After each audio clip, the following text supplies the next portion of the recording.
Okay, Thursday, Brighton SEO afternoon. We are sitting here with Thomas Peham. Pronouncing correctly, right? Yes, absolutely. Yeah. Thanks for having me. Thomas is from Otterly. Tell us a little bit about yourself. You were talking earlier today on Brighton as well here. Yeah. What did you talk about? What did you want to share with the entire community? Yeah, I mean, I basically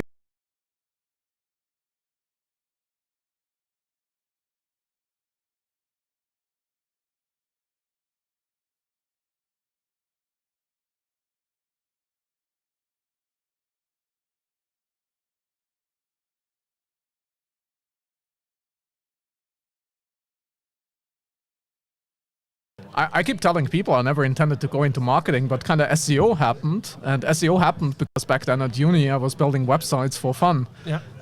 That's how I was making some little nice income, right, to afford my studies. And because of the SEO thesis, I got my first job in an agency. And yeah, throughout the next 16 years, I worked for agencies, media companies, and in my last roles, I led marketing teams at software companies. And I always tell people I never intended to start my own software business, but it kind of happened because I worked at a company called Storyblock. Storyblock is a content management system, and we spent lots of money on Google, both organic and paid programs. And as a CMS, content is super important, SEO is super important. So I kind of started questioning this whole concept on AI and what's happening there after ChatGPT launched, right? And I mean, life was quite different back then. There was some initial hype around ChatGPT, but there was no web search, right? And ChatGPT was not localized at all back then. So I was just tinkering around with that thought that I need a solution. I need an analytics solution that helps me navigate this space.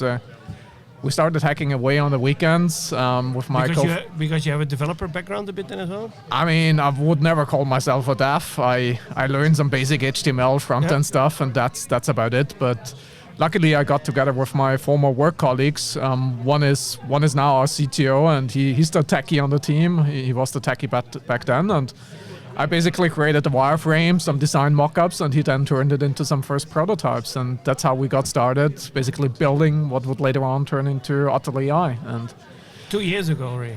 Yeah, I mean, the first product was launched on April 30th, 2024. Yeah. We just put it live on Product Hunt because we wanted to get some early feedback, right? It was a side hobby, really, right? And we wanted to see, are people using it? Are people even interested in the topic? I did some early user research. I spoke to lots of other marketers and everybody. I mean, this was early 2024 where there wasn't even AI overviews, right? Google still back then called it SGE, and it was like a beta product. So I did some market research and everybody was like, yeah, Thomas, you're actually right. We don't have a solution for that space, but lots of people told me back then they haven't thought about this as a problem or as a challenge, right? So after working on the prototype a bit, we were like, fuck it, we just put it live. It was an awful product, to be honest, right? We weren't proud about it, but isn't that the thing? Like the first version you launch should be, you should. If you're proud about it, you should. You're definitely launching too late. Exactly. But yeah, we put it live. Minimum viable proudness. Yeah. Good one. Sure. But yeah, so we launched on April 30th, and I still remember that date because we got I think we were product number 2 of the day. We got a couple hundred people signing up, and through the week we got about 500 people signing up and using it, and it gave us some really good feedback, right? People are like, well, you're onto something, keep building, it's super creative and whatnot. Then 2 weeks later, Google introduced AI overviews. So the whole SGE thing was gone, and the AI overviews were launched in the US. And we were like, shit, we just built this product for SGE, right? What do we do now? So we all had full-time jobs, so we did nothing for a few months. We just let the product organically sit there. And it still worked? It still worked, but it wasn't supporting. Back then, we were supporting ChatGPT and SGE of some form, but not the AI overviews, right? And everybody was asking for Google AI overviews after it launched. So we didn't do anything, and then in October 24, I realized, although we didn't do any marketing, any product development, we still had active users. We kept even growing, and so we were like, we need to do something about it, right? We need to support Google AI overviews. So I I left my full-time position and decreased some work amount in October 24. So we got more time to build the product. We basically relaunched the product up until end of November. Then we launched it, and suddenly we got 1,000 people signing up for it, and we're like, oh shit, now this is probably a proper business. This is going somewhere. In December, TechCrunch... The little oh shit moment. Yeah, those gradually add up in a way, right? Yeah. So this was November, December 24, and then TechCrunch approached us. They wrote an article, and then beginning of the year, we were like, okay, now let's form a company, let's build a proper team, let's build a proper product. So we started the LTD in Austria. It took a few months, but in March 25, and we quit our jobs. We started full time, and since then we've been adding now. We're now 17 team members, full time on the team, fully remote. Team is spread across Europe. We did it in a bootstrapped way, which we're very proud of, right? Yeah. I mean, as you know, it's a hot market. There's lots of VC money that came into that market, but we didn't want to go that path. And I mean, it was just our decision as founders to keep that freedom and keep it to us. Yeah. But still, we managed to onboard 25,000 marketing professionals today to the platform in a fully self-serve PLG way. Yeah. As mentioned, grown the team, and I'm looking at the last 2 years. I'm like, when did all of that really happen? How did you come up with the name Otterly? Oh, that's a fun one. Pretty basic thing. What do you do these days? You go to ChatGPT, right? So I went to ChatGPT, and we were kind of brainstorming how we should call this, and we're like, let's maybe find a cute animal, right? A cute animal. So the first prompt probably was something like, give us a list of cute animals.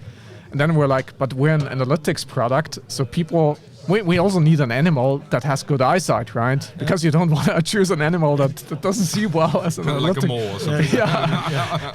So otters were one of them, and then we looked up some domains, what was available, what not. Otterly is just a cute add-on, right? I always like those type of startup names, Bitly and whatnot. So Otterly.ai was free, and I guess the rest is history, right? That was about it. But can't go back. But then you became the official company a bit March 2025. I think around that same time, an explosion happened of all sorts of companies trying to compete with your product. So you're bootstrapped. I think you're the only one who is bootstrapped, or more or less, maybe one or two else. But really an advantage, maybe. Yeah. But on the one hand, but on the other hand, you're then competing against lots of VC money who can throw everything against ads because they get VC money. They need to be the monopoly in the space. How do you differentiate yourself, and how do you approach your marketing now and your strategy on getting new customers? Yeah, I mean, I think one, right? Yes, we as a bootstrap company, you just think differently about marketing spend, right? I can't throw money out of the window, right? I mean, in my last company, we raised 158 million, and I know how it is when you have lots of money available from a VC side that you need to spend in order to grow quickly, right? And the stress that comes with it as well. Sure, there's stress. There's all sorts of pros and cons that come with that, right? But I think as founders, we looked at that decision in the sense of, one, personally, I don't think it's a winner-takes-all market, right? I mean, even if you take a look at the SEO market, there are many different options out there. For sure, there are some leaders in that space, right? If you think about Ahrefs, SEMrush, and whatnot. Yeah. But it's not... My assumption from the start was this is not a winner-takes-all market. Yeah. But VC money is betting on there's one winner-takes-all kind of market. So that was kind of one mental conflict I had on why not taking VC money, right? Because I personally just think it's not a winner-takes-all market. For sure, how do we think about marketing? Our marketing strategy is super simple. We do things like this, right? That I'll get the chance to speak at BrightonSEO to share our knowledge. We don't have the budget, but we have the expertise. I work in marketing since 16 years. My colleague Klaus is a bit older than myself. He's even in the space longer. We have Rick on board as a geo strategist. So, we built the product in the first place because of us marketers looking for a solution, and now it happened that we help so many other marketing teams. And long story short, we try to digest everything we learn. We publish everything you learn. You get the no fluff answer from me on what works, what doesn't work. And that was really also today's talk about what we tested, best of what we tested in AI search, what works, what doesn't work. And I think that's the joyful part about running this business, that I don't have a boss. I don't have anyone to report to. I can say what I think is true, let's say, and what. And that's how we approach what things. Does work on? I knew this question was coming. What is the golden nugget that everybody wants to hear from you? Well, I mean, we this morning, I mean, by now I'm really upset about the whole LMS.txt kind of discussion, but it's still a discussion and it's still a myth, right? What we're seeing that it doesn't work, right? Based on our own data, based on our customer data, implementing your own LMS.txt file, it literally has zero impact on your visibility on AI. Yeah. We see on our own website that 0.1% of crawlers access that page. That text file is performing 3 times worse than on average all the other pages. Yeah. And that's one thing. There's a whole buzz right now about structured data, right? And I think structured data is great per se. It's great for Google, but if you think about schema markups, we've run a large scale test, for example, where we implemented schema markup on 2,000 pages because we wanted to understand, is it moving the needle? Is it moving the needle in terms of these pages getting more citations on ChatGPT, for example, or Copilot? Yeah. The reality was we moved the needle big times on Google AI reviews. The pages were cited and referenced within the Google AI reviews. I think it went up by 1,500%. Literally, there was 0 to nothing. Now, lots of citations on Google AI reviews. But the reality was we didn't see any impact on ChatGPT, Gemini, AI mode, Copilot. No impact, no correlation there, right? So you're running quite a lot of experiments then? Yeah. I think what's very interesting, how do you come up with an experiment? Well, we hear that from our users, our customers, right? I mean, we talk a lot with a customer success team who talks to our customers. We hear their challenges. We hear what they are thinking about, what they're doing, what they're testing. So that's one source. Second, we now have what we call geo and SEO strategist, just one person who does that full time. Yeah. We're now hiring a second person who does that full time, because that's how we come up, right, with those ideas and those experiments. And then we try to run them in an isolated manner, right? So we can confidently say it worked or it didn't work, or we're not sure. We need to continue that experiment. Yeah. So it's as simple as that, kind of. And you run it with your own brand then, or also depends within e-commerce or something? I mean, we do a couple of things. One, if it's possible, we run it on our own website, on our own brand. But we also, I think by now, we kickstarted various experiments with a blank sheet of paper.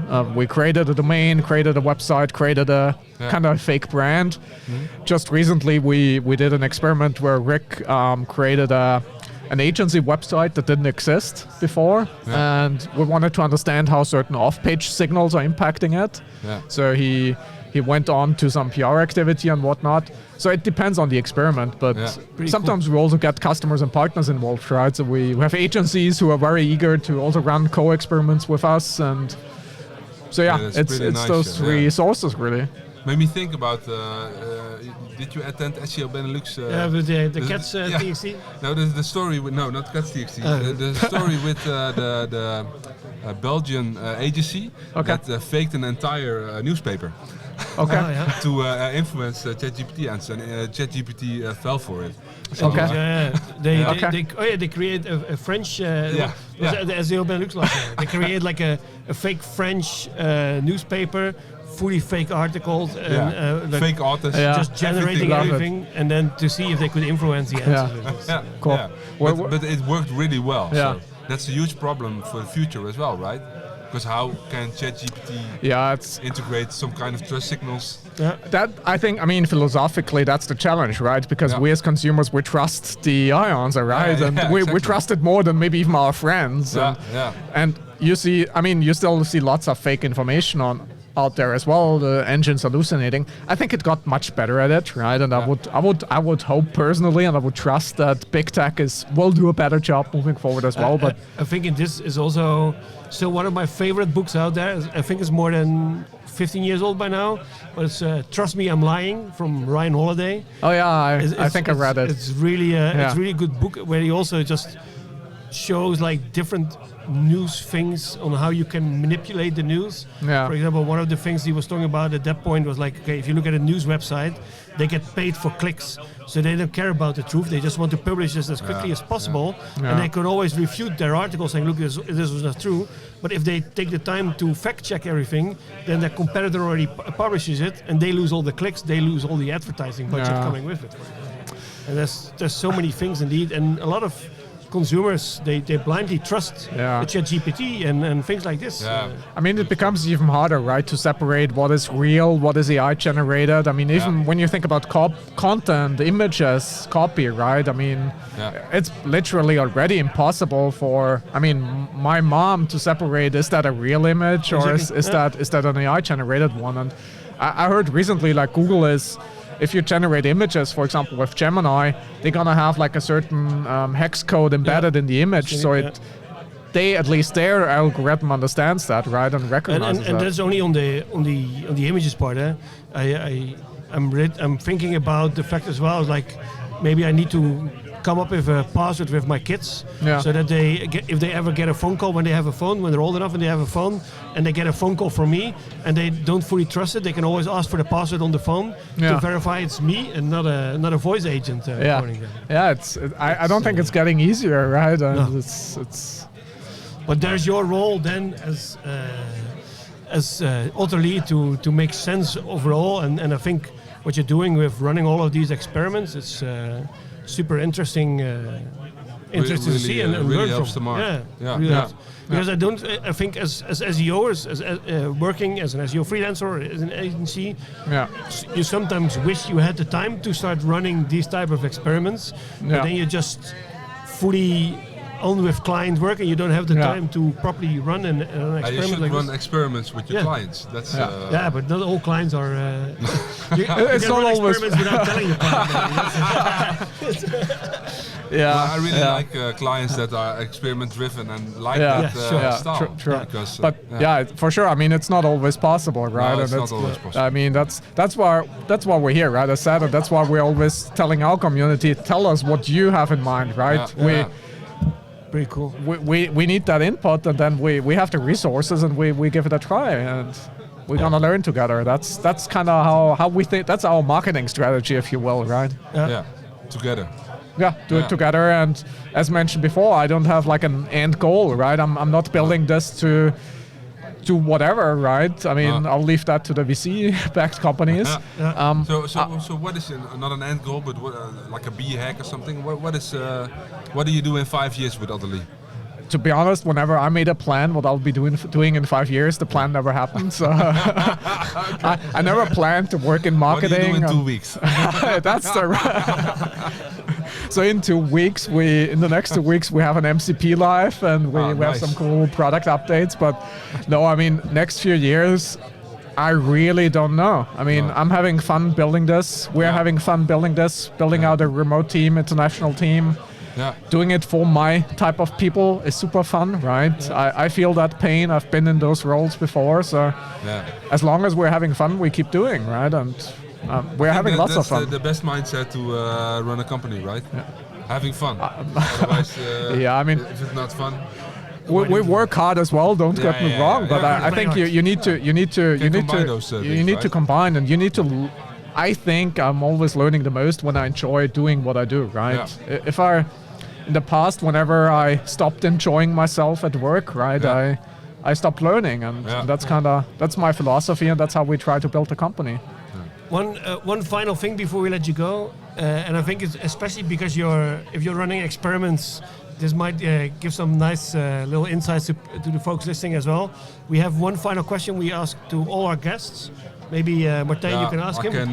What is your biggest SEO or GEO fuck up? The biggest fuck up. Fuck up. we failed with lots of stuff, right? Like Markdown, we created copycats of our HTML pages in Markdown. Didn't work at all. Zero or close to zero bot and crawl activity on it. I don't think it's a fuck up. We learned a lot through that. I mean, we also did some black hat stuff, but I think also basic stuff like putting white copy on a white background to see if the AI bots can read it and whatnot. It worked for a little bit, I think. It worked for some, and I think it still does work for some. I also we optimize from SEO perspective. Images are super important, right? The whole alt text, file name optimization and whatnot. I don't see that working for us right now from a AI perspective, right? AI doesn't really read that and interpret that. Again, I don't think a fuck up, but just something that doesn't work for us right now. Okay. Well, it's just a learning from something that doesn't work. Yeah. You win or you learn. We never lose. Very good. Well, thank you very much for being part of the podcast here. Yeah, thanks a lot, Thomas. Thanks for having me. Wish you all the best. Yeah, you too. Enjoy the event. Okay. Will do.